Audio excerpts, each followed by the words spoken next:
Ultra tenth में सभी का स्वागत है। आज हम बात करने वाले हैं आपदा प्रबंधन के चैप्टर 5 पर। जरा सोचिए, जब कोई बड़ी आपदा आती है तो सबसे पहले क्या होता है? सब कुछ बिखर जाता है ना।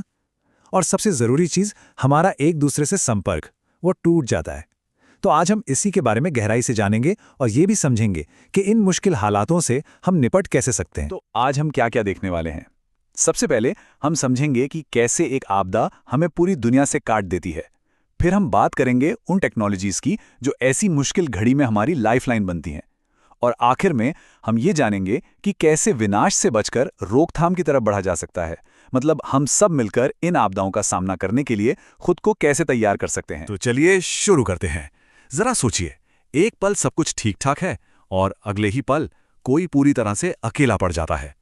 जब कोई बड़ी आपदा आती है ना, तो सबसे पहली चोट हमारे कम्युनिकेशन सिस्टम पर होती है।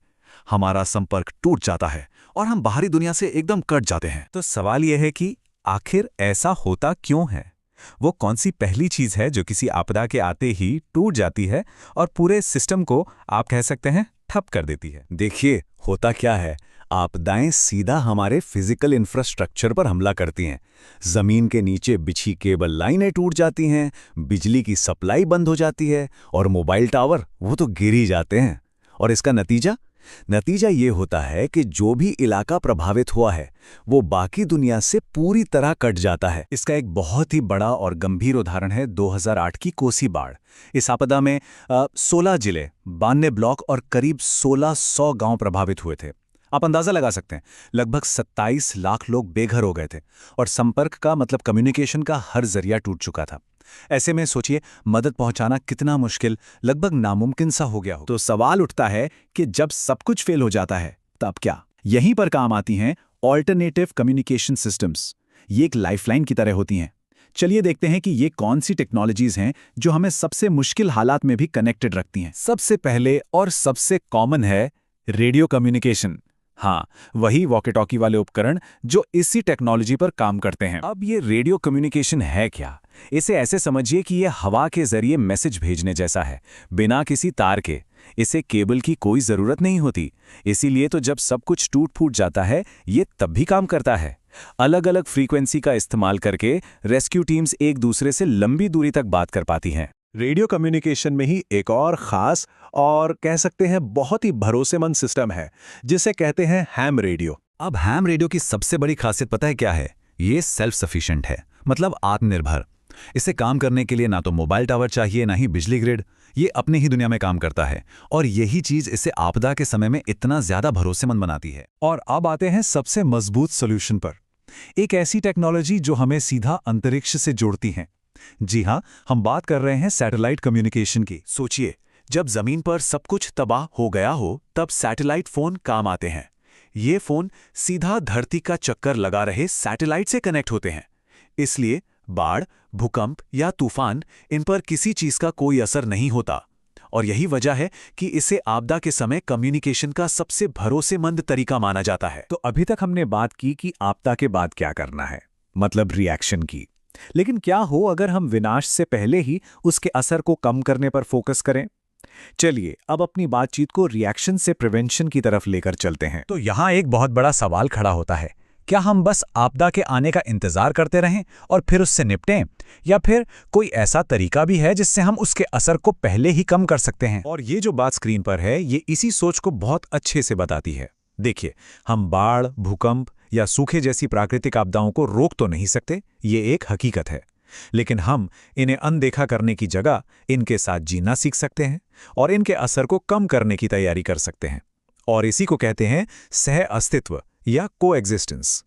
तो चलिए अब देखते हैं कि अलग अलग आपदाओं के साथ कोएग्जिस्ट करने की प्रैक्टिकल स्ट्रैटेजीज क्या हैं। ये एक तरह से हमारी तैयारी की प्लेबुक है। सबसे पहले बात करते हैं भूकंप की।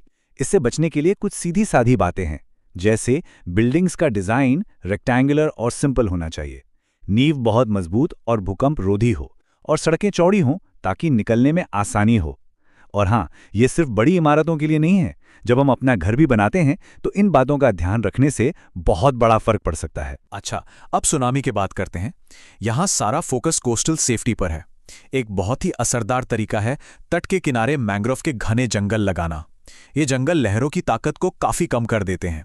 इसके अलावा कंक्रीट की दीवारें बनाना और लोगों को तट से थोड़ा दूर बसाना ये भी ज़रूरी कदम है। और बाढ़ से निपटने के लिए क्या? इसके लिए हमें पानी के बहाव को कंट्रोल करना होगा। कैसे? नदियों के किनारों पर मजबूत एम्बैंकमेंट्स या तटबंध बनाकर, एक्स्ट्रा पानी को मोड़ने के लिए चैनल बनाकर और बांध बनाकर। साथ ही जो इलाके बाढ़ से ज्यादा प्रभावित होते हैं वहां फूड ग्रेन बैंक बनाना भी एक बहुत जरूरी तैयारी है। और आखिर में सूखा। यहाँ हमारा मेन गोल है पानी को बचाना और खेती के सही तरीके अपनाना। ड्रिप और स्प्रिंकलर जैसी सिंचाई की तकनीकें बहुत पानी बचाती हैं। इसके साथ ही ऐसी फसलें उगाना जिन्हें कम पानी चाहिए, जैसे ज्वार और बाजरा, ये एक बहुत ही स्मार्ट मूव है। तो टेक्नोलॉजी और इंफ्रास्ट्रक्चर ये सब अपनी जगह बहुत ज़रूरी हैं, लेकिन ये पूरी कहानी नहीं है। असली समाधान कहीं और छुपा है। और यही बात हमें हमारे आखिरी और सबसे ज़रूरी सेक्शन पर लेकर आती है। किसी भी आपदा से लड़ने की असली ताकत टेक्नोलॉजी या बड़ी बड़ी इमारतों में नहीं है, वो लोगों में है, हम सब में है। जब लोग एक साथ आते हैं, मिलकर प्लानिंग करते हैं और एक दूसरे की मदद करते हैं ना, तो रिकवरी बहुत तेजी से होती है। आखिर में सबसे एडवांस टेक्नोलॉजी भी एक दूसरे की मदद के लिए बड़े हाथों की जगह नहीं ले सकती। असली ताकत हमारे पड़ोसियों में है, हमारे दोस्तों में है, हमारी कम्युनिटी में है। और ये बात बिल्कुल साफ है, कामयाबी तभी मिलेगी जब आपसी सहयोग होगा, जब कम्युनिटी, एनजीओज और सरकारी संगठन सब मिलकर एक साथ काम करेंगे। तो सबसे ज़रूरी बात जो हमें समझनी है वो ये है कि डिज़ास्टर मैनेजमेंट सिर्फ सरकार की जिम्मेदारी नहीं है, ये हम में से हर एक की और हर कम्युनिटी की जिम्मेदारी है। तो ये सवाल हम सबके लिए है कि इस लड़ाई में हमारी और हमारी कम्युनिटी की भूमिका क्या हो सकती है। तो अगली बार जब किसी आपदा के बारे में सुने तो एक पल रुककर ज़रूर सोचिएगा, हम और हमारी कम्युनिटी कैसे तैयार हो सकते हैं। ये एक ऐसा सवाल है जो हम सबको खुद से पूछना चाहिए। अगर ये पूरी चर्चा जानकारी से भरपूर लगी हो तो इस चैनल को लाइक और सब्सक्राइब करना मत भूलिएगा। हम ऐसे ही ज़रूरी मौज़ुओं पर आपके लिए और भी विश्लेषण लाते रहेंगे।